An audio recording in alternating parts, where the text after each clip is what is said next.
Kisah Karna. Kisah Karna bermula dari pertemuan Dewi Kunti dengan Resi Druwasa. Pada suatu hari, negara Mandura kedatangan tamu seorang pendeta bernama Druwasa. Dewi Kunti ditugasi Prabu Basukunti ayahnya untuk menjamu pendeta itu. Dewi Kunti seorang wanita yang cantik jelita, cerdas, luwes, patuh dan sabar. Resi Druwasa merasa senang. Sebagai tanda terima kasih, Resi Druwasa memberi hadiah kepada Dewi Kunti mantra sakti yang bernama Aji Adityar Hidaya atau Aji Dipamanunggal atau disebut juga Aji Pameling. Mantra sakti ini dapat digunakan untuk mendatangkan dewa sesuai dengan yang diinginkan. Pada suatu hari, ketika Kunti bangun dari tidur, tidak segera bangkit meninggalkan pembaringan. Ia ingin merasakan keindahan dan merasakan kehangatan sinar matahari yang masuk di dalam kamarnya. Melihat sinar matahari yang mengenai tubuhnya, Kunti membayangkan sosok Betara Surya, dewa yang menguasai matahari. Tiba-tiba, Kunti teringat mantra sakti Aji Pameling, pemberian Resi Druwasa.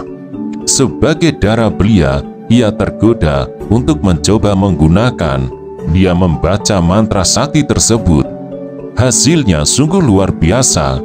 Selesai membaca mantra Aji Pameling, tiba-tiba telah hadir Dewa Surya dan siap memberinya seorang putra.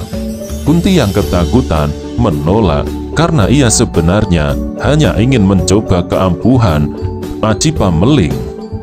Betara Surya menyatakan dengan tegas bahwa Aji Pameling bukanlah mainan. Dengan sabda sang dewa, Kunti pun mengandung. Atas kejadian itu, Prabu Basukunti marah. Ia memanggil Resi Druwasa untuk meminta pertanggungjawaban atas pemberian Aji Pameling kepada Kunti. Ketika usia kandungan Kunti sudah berumur 9 bulan lebih 10 hari, dengan kesaktiannya, Resi Druwasa membantu kelahiran bayi dengan mengeluarkan lewat telinga. Karena lahir melalui telinga atau karna, maka bayi itu dinamakan Karna. Upaya melahirkan bayi melalui telinga adalah perwujudan tanggung jawab Resi Druwasa untuk memulihkan keperawanan Kunti, bahwa Kunti masih gadis, belum beranak, tetapi keberadaan bayi tetap menjadi aib. Maka untuk menjaga nama baik negara Mandura, terpaksa Karna dihanyutkan ke Sungai Gangga dalam sebuah keranjang. Bayi itu terbawa arus sampai akhirnya ditemukan oleh Adirata yang bekerja sebagai kusir kereta di Istana Astina. Adirata dengan gembira mengangkat bayi itu sebagai anaknya. Sejak lahir Karna sudah memakai pakaian perang lengkap dengan anting-anting dan kalung pemberian Betara Surya. Maka bayi itu diberi nama Basusena. Basusena dan dibesarkan dalam keluarga Adirata sehingga ia dikenal dengan julukan Sutaputra atau anak kusir atau Radeha, yang artinya anak Rada, istri Adirata. Adirata dan istrinya merawat Karna dengan tulus dan kasih sayang. Karna tumbuh menjadi anak yang cerdas, berani dan jujur. Setelah menginjak dewasa, Karna sering bepergian mencari ilmu. Ketika pada suatu waktu Karna lewat di Sokalima, ia ingin bergabung dengan para Kurawa dan para Pandawa untuk bersama-sama berguru kepada Durna. Tetapi keinginannya tidaklah mungkin kesampaian, karena Karna bukan golongan kesatria. Ia hanya anak seorang sais kereta. Anak seorang sais kereta pantasnya juga menjadi sais kereta. Adiratna memberi kereta kuda agar dipakai Karna untuk belajar menjadi sais. Adirata, bapaknya, dan Nyirada ibunya tidak tahu apa yang dilakukan karena anaknya. Namun kedua orang tua itu melihat anaknya telah tumbuh menjadi remaja yang tampan terampil, percaya diri, dan istimewa karena tidak pernah mengeluh menghadapi segala macam kesulitan hidup. Menjadi anak yang berbakti kepada orang tua memang tidak mudah, perlu pengorbanan sebagai tanda bakti kepada orang tua, karena harus belajar menjadi sais, tetapi karena tidak ingin seperti bapaknya, agar tidak mengecewakan orang tua, karena selalu menyisihkan waktu untuk berlatih mengendarai kereta kuda, tetapi tidak untuk menjadi sais kereta, melainkan untuk menjadi senopati perang di kelak kemudian hari. Karena yang sudah bertekad bulat untuk menuntut ilmu dan berusaha mendapatkan guru sakti yang tidak kalah dibandingkan dengan kesaktian Durna, karena menemukan guru sakti, ahli bermain senjata kapak dan panah, yaitu Ramaparasu. Namun Ramaparasu mempunyai dendam pribadi kepada kesatria, tidak mau menerima murid seorang kesatria, karena tetap hendak berguru pada Ramaparasu dengan menyamar sebagai seorang Brahmana. Ramaparasu akhirnya mengetahui karena berbohong dan mengutuk ilmu yang diajarkan tidak berguna lagi untuk Karna. Ketika tiba waktunya, Durna mempertunjukkan hasil pendidikan para Pandawa dan Kurawa di hadapan para bangsawan dan rakyat Astina lewat pendadaran atau ujian. Setelah melalui berbagai tahap pertandingan, Durna akhirnya mengumumkan bahwa Arjuna adalah murid terbaiknya, terutama dalam ilmu memanah. Tiba-tiba Karna muncul menantang Arjuna sambil memamerkan kesaktiannya. Resi Krespa selaku pendeta istana meminta Karna supaya memperkenalkan diri terlebih dahulu, karena untuk menghadapi Arjuna haruslah dari golongan yang sederajat. Mendengar permintaan itu, Karna pun tertunduk malu. Duryudana, anak Distrarastra, maju membela Karna. Menurutnya, keberanian dan kehebatan tidak harus dimiliki oleh kaum kesatria saja. Namun apabila peraturan mengharuskan demikian, Duryudana mendesak ayahnya, yaitu Distrarastra, Raja Astina, supaya mengangkat Karna sebagai raja bawahan di Angga. Distrarasta yang berhati lemah tidak mampu menolak permintaan putra kesayangannya itu. Pada saat penobatan Karna, Adirata juga hadir, sehingga semua orang tahu kalau Karna adalah anak Adirata.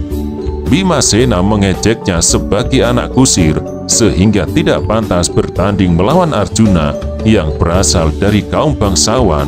Sekali lagi Duryudana tampil membela Karna. Adipati Karna sungguh bahagia. Kebahagiaan tidak semata-mata pengangkatan dirinya sebagai seorang adipati, melainkan dengan pengangkatan dirinya, jalan terbuka lebar untuk dapat berperang tanding melawan Arjuna.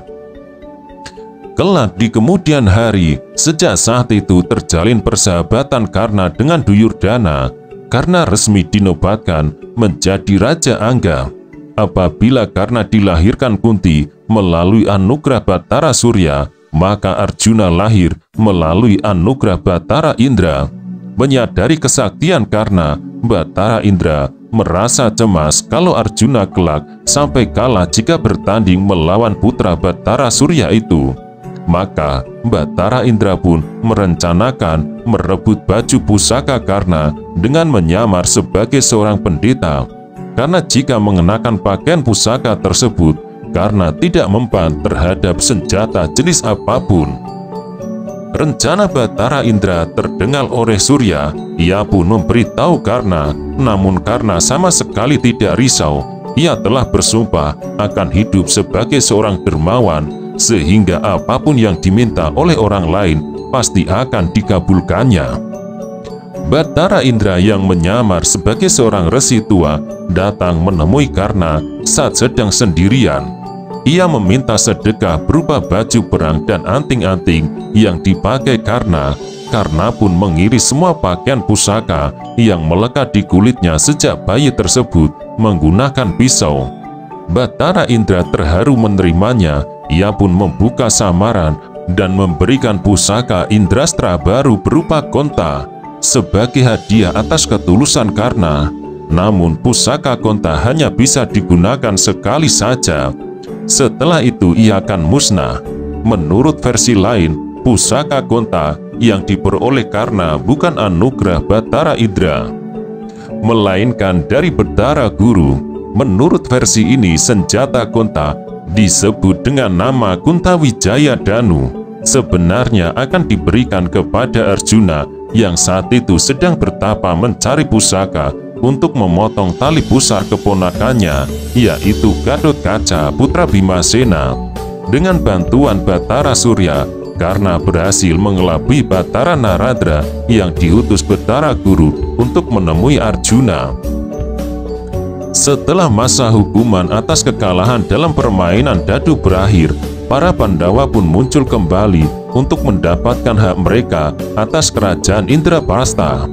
Pihak Kurawa menolak dan memaksa Pandawa merebutnya dengan jalan perang. Pandawa pun mengirim Krishna sebagai duta menuju Hastinapura. Dalam kesempatan itu, Krishna menemui Karna dan mengajaknya berbicara empat mata. Ia menjelaskan bahwa Karna dan para Pandawa sebenarnya adalah saudara seibu. Apabila Karna bergabung dengan Pandawa, tentu Yudhistira akan merelakan tahta Astina untuknya. Karena menghadapi dilema yang sangat besar, dengan penuh pertimbangan, ia memutuskan tetap pada pendiriannya, yaitu membela Kurawa. Ia tidak mau meninggalkan Duryodhana yang telah memberinya kedudukan, harga diri dan perlindungan saat dihina para Pandawa dahulu.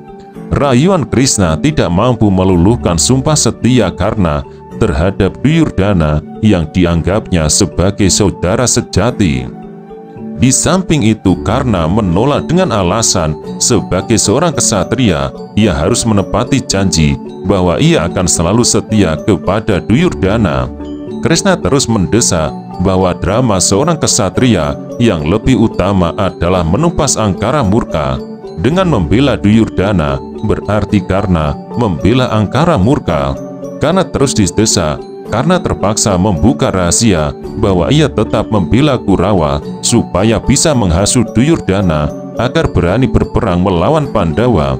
Ia yakin bahwa angkara murka di Hastinapura akan hilang bersama kematian Duryodhana, dan yang bisa membunuhnya hanya para Pandawa.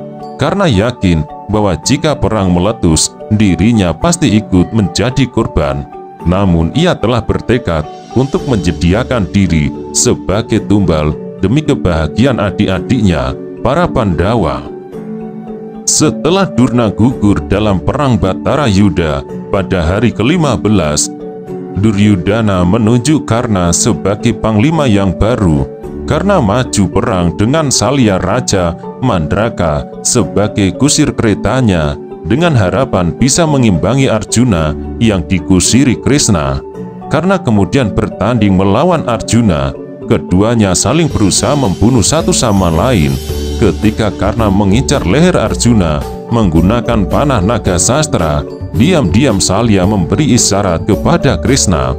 Krishna pun mengerahkan keretanya sehingga panah pusaka tersebut meleset hanya mengenai mahkota Arjuna.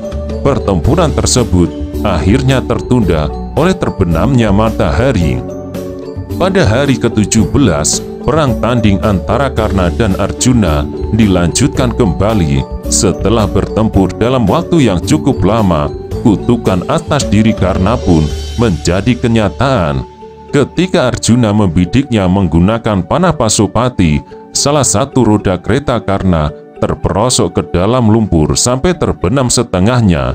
Karena tidak peduli, ia pun membaca mantra untuk mengerahkan kesaktiannya mengimbangi Pasupati. Namun kutukan kedua juga menjadi kenyataan karena tiba-tiba lupa terhadap semua ilmu yang pernah ia pelajari dari para Surama. Arjuna pun melepaskan panah Pasupati yang melesat memenggal kepala Karna.